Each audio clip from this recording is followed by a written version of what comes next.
I had to quit eating out constantly. For a while, I was traveling a lot to work between different job sites, and I was out of the office a lot when it came to meal times.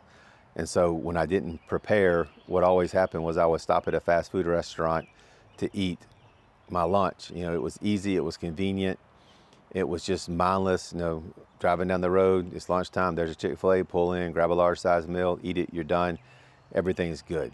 So some of the problems with this is fast food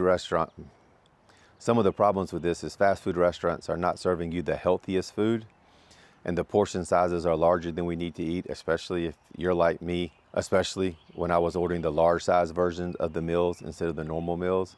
It's extremely easy to overeat what I was eating, and the fast food meals did not keep me full for a very long time.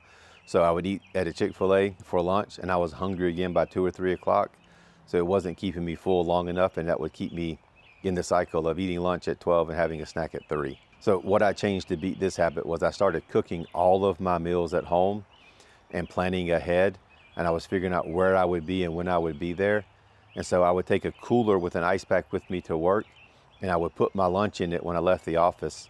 That way, when lunchtime came around, I was always ready and I had a lunch ready to eat. And the big lesson here I learned is that the convenience of fast food comes at a cost, and that cost is extra calories, and it ends up being more of an inconvenience than it is a convenience. Now listen, if you're struggling and want some help, check out my free school community.